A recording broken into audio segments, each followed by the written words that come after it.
검찰이 김건희를 수사하면 뭐합니까? 윤석열과 대통령실, 국힘이 다 나서서 길을 쓰고 방탄하고 있는데 제대로 수사가 되겠습니까? 심지어 검찰과 언론까지 이미 윤석열이 장악하고 있습니다. 권익위 같은 정부기관까지 전부 김건희를 어떻게든 방탄하려고 애쓰고 있습니다. 이래서 특검이 필요한 겁니다. 오늘도 구독, 좋아요와 함께 정치사수 시작해 보겠습니다. 윤석열 대통령 부인 김건희의 명품 가방 수수 사건을 수사하는 검찰이 대통령실 행정관을 참고인 신분으로 소환했습니다. 이게 의미가 있겠습니까? 제 눈에는 그저 김건희를 수사하는 척만 하면서 쇼하는 걸로밖에 안 보입니다. 심지어 김건희를 직접 불러다가 조사하는 것도 아닙니다. 그냥 대통령실 관계자입니다. 본격 수사 7주 만에 처음으로 대통령실 관계자를 부른 검찰이 김건희에 대한 직접 조사를 결단할지, 또 수사를 어디까지 확대할지 언론은 주목하고 있는데 의미 없습니다. 대통령실에서 김건희는 영부인이니 검찰 조사에 공개적으로 응하기 어렵다고 한마디 하면 그냥 끝입니다.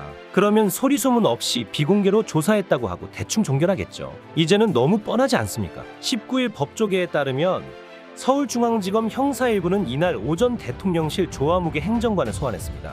조 행정관은 윤 대통령 취임 직후부터 김건희를 보좌해 온 인물입니다. 검찰은 조 행정관이 최재형 목사와 연락한 이유와 그에게 국가보훈부 직원을 연결해준 경위 등을 집중 조사하는 것으로 알려졌습니다.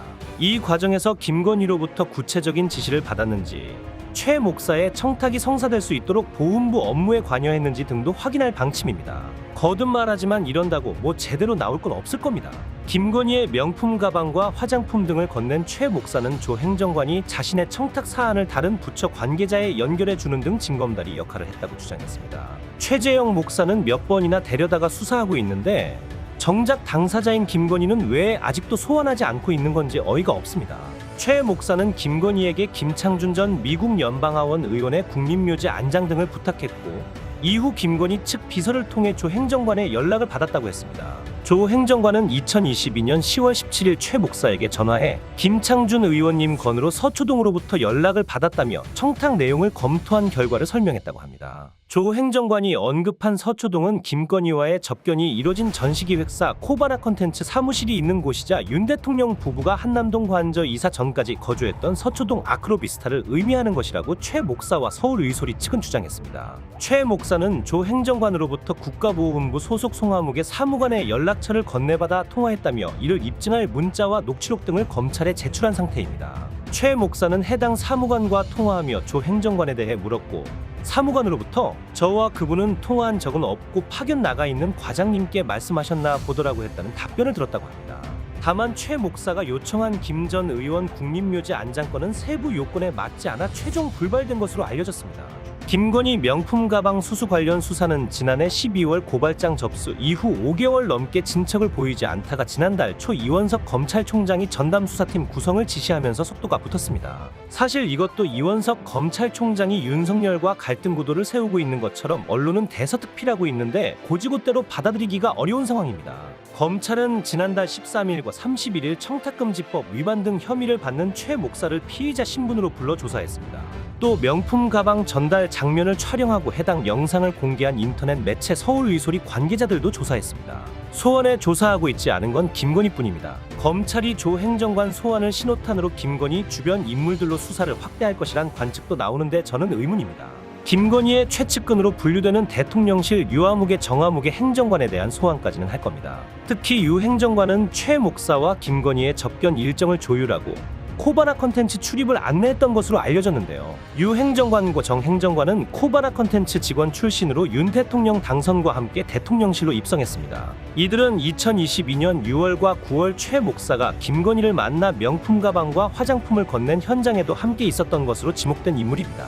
그렇다고 이게 절대로 김건희 직접 소환 조사로 이어지지는 않을 겁니다. 지금의 검찰이 그렇습니다. 검찰은 대통령실 행정관들과 국가보훈부 공무원 등에 대한 조사를 진행한 후 이를 토대로 김건희에 대한 조사 여부와 시기 방식 등을 검토하겠답니다.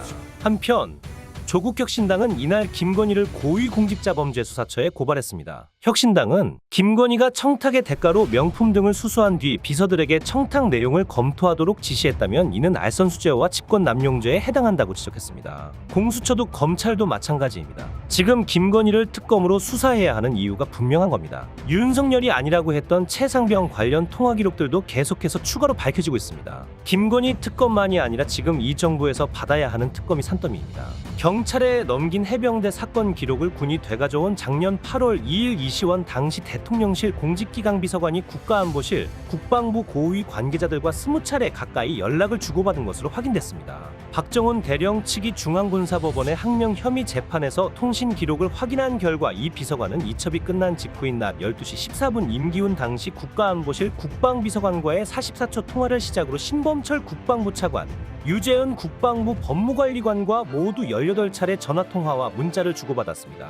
이시원 비서관은 임 비서관과는 통화 9차례와 문자 2차례, 신 차관과는 통화 2차례와 문자 1차례, 유 법무관리관과는 통화 1차례와 문자 3차례를 주고받은 것으로 파악됐습니다. 공수처는 해병대 수사단이 경북경찰청에 넘긴 수사 결과를 군이 다시 가져오고 또 국방부 조사본부의 재검토를 거쳐 혐의자가 8명에서 2명으로 축소된 과정에 대통령실이 개입했을 가능성을 염두에 두고 수사 중입니다. 곧 있으면 최상병 순직 1주기가 됩니다. 그런데 지금까지 뭐가 달라졌습니까? 제대로 된 책임자 하나 처벌하지 못하고 기본적인 수사조차 미진한 상태입니다. 진실을 밝히고자 했던 사람이 오히려 재판을 받고 처벌을 받으려고 하고 있습니다. 정작 처벌받아야 하는 사람들은 이런저런 이유로 법망을 빠져나가고만 있습니다.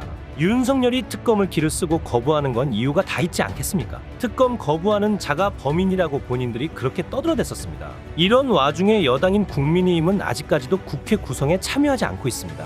그러면서 당권 다툼에는 또 아주 최선을 다합니다. 이게 맞는 겁니까? 총선 참패 이후에 숨어있던 한동훈도 다시 기어나올 준비를 하고 있습니다. 한동훈이 당대표 도전할 거라는 건 정치를 모르는 사람이 봐도 알 겁니다. 19일 정치권에 따르면 한 전 위원장은 국회 정문 바로 앞 대산빌딩 사무실을 임대했습니다. 이곳을 고른 이유가 있습니다. 대산빌딩은 맞은편 대하빌딩과 함께 대표적인 여의도 선거 명당으로 꼽히는데요. 2012년에는 박근혜 전 대통령, 2017년에는 문재인 전 대통령이 대선 후보 시절 이곳에 캠프를 차렸고 지난해 국민의힘 전당대회 때는 김기현 전 대표가 캠프를 꾸렸습니다. 친한계 장동혁 의원은 한 전 위원장이 이번 주말이나 다음 주 초에 차기 당대표 선거에 출마를 선언할 예정이라고 밝혔습니다. 모두가 이미 알고 있던 사실입니다. 아마 언제 공식 발표하는 게 좋을지 눈치만 보고 있겠죠. 장 의원은 SBS 라디오에 출연해 한 전 위원장의 출마 여부에 대해 출마는 맞다고 봐야 할 것 같다고 언급했습니다. 당대표 후보 등록 기간은 오는 24에서 25일로 늦어도 24일까지는 출마 선언을 할 것으로 보입니다. 당내 친한계 인적 구성에 이어 물리적 공간까지 확보하면서 한 전 위원장의 세력화에도 본격 속도가 붙을 전망입니다. 국힘은 더더욱 민생 현안은 내팽개쳐놓고 그저 당권 다툼에만 집중하겠죠. 안 봐도 뻔합니다. 말로는 민생하면서 정작 민생에는 관심도 없는 정부 여당입니다.